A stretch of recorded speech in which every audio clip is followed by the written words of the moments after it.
Chapter 43, Musculoskeletal System Introduction.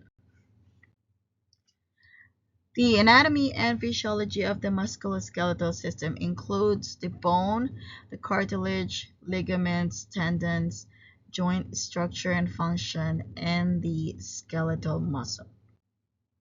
Let's start with bone. This is a hard tissue that makes up most of the skeletal system.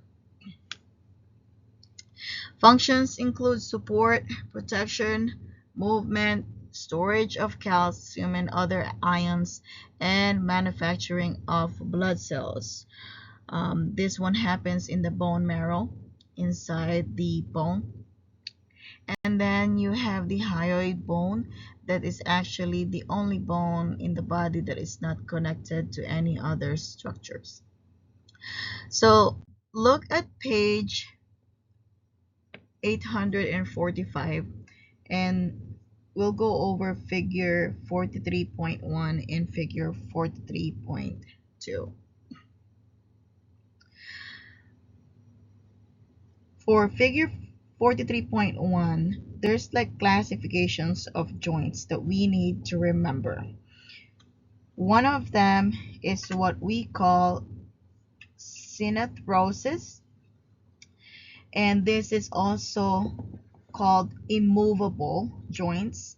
And then you have those slightly movable joints, which is called amphiarthrotic. Okay, so some terminologies that we need to remember: synarthrotic and amphiarthrotic joints. Then we have those freely movable joints, which is like your knee and then the hip area. That is what we call diarthrodial joints. Now this diarthrosis or arthrodial joints, this is also called synovial joints, and these are found in the elbows, the shoulders, and the fingers, and the hips, and the knees, like I said. And this is the one that allows considerable movement.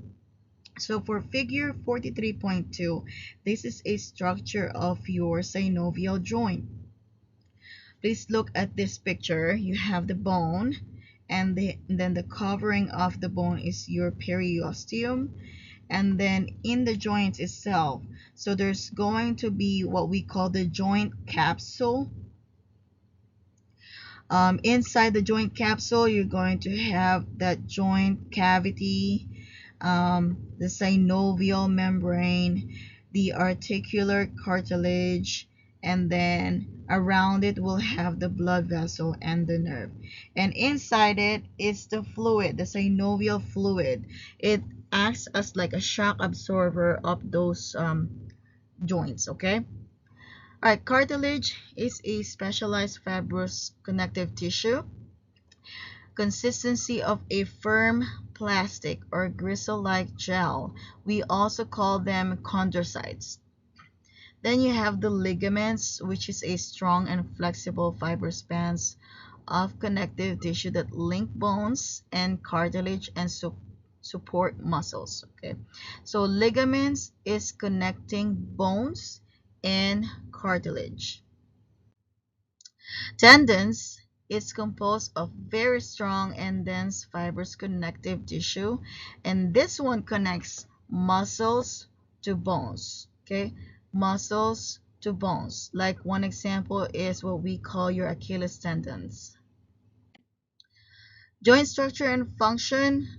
This is the site at which two or more bones of the body are joined. That's why we call it joint.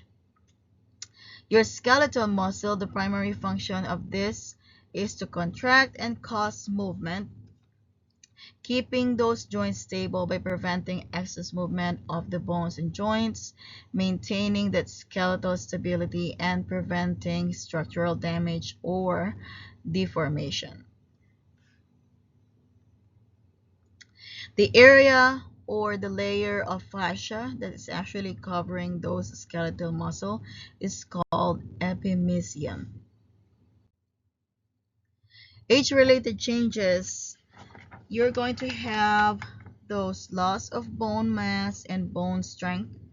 you're gonna have the decrease in bone strength, loss of elasticity and water in those joint cartilage, loss of cartilage in joints resulting in those bony spurs, and friction during those bone joint movement, and there's going to be a decline in muscle mass, especially in the extremities.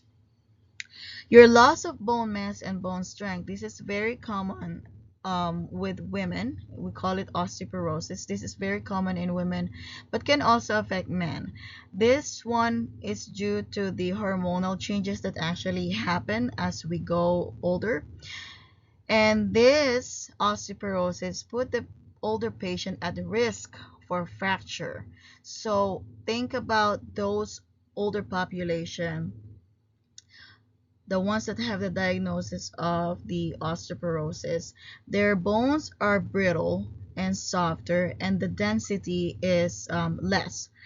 It means that the inside of those long bones is actually softer, okay, and thinner. So if an older patient that has osteoporosis have a fall, there's a high risk for that patient to have fracture because of the weak bones. Okay, so that's why if you have a patient that is actually having this age-related change and having this osteoporosis, one of the nursing intervention and nursing care plan that we provide for the patient is actually preventing them from falling, preventing them from having that injury, that fracture from falling. Okay. All right, cartilage gradually loses elasticity, becomes soft and frayed, and again the water content decreases from the joints, resulting in those what we call bony spurs, and this is painful, and the joint will have limited mobility. When we do the assessment, of course, you start with health history. What is the reason that the patient is seeking care? What is the present health of the patient? Past health history, family history, and then you're going to do the review of the systems and then functional assessment of the joints and the bones and the musculoskeletal.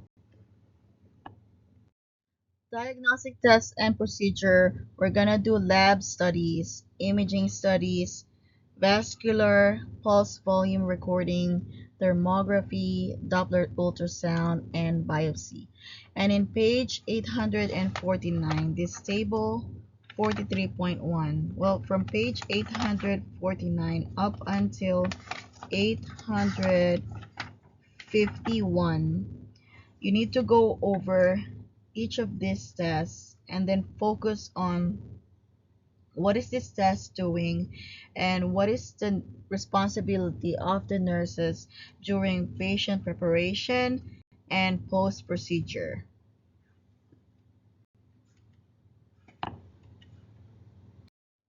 Okay, after the assessment and then after the diagnostic testing, then we're now going to see if there's any problem that we're actually having to do the care plan for and to do interventions for. Common therapeutic measures that we do, we're going to refer them to physical and occupational therapy. What they do there is there's going to be some exercise and positioning to help preserve functional capability and minimize disability. We might even order some braces or splints for the patient. We will do education and support, and it's focused on the treatment plan and the patient's understanding on how to comply with it. And of course, if the patient's going to start with medications, we do drug therapy. We educate the patient on the medication regimen. And if the patient needs surgery, then we'll do some surgical treatment. In the next chapter, we'll talk about the disorders of the musculoskeletal system. But that is the summary of chapter 43.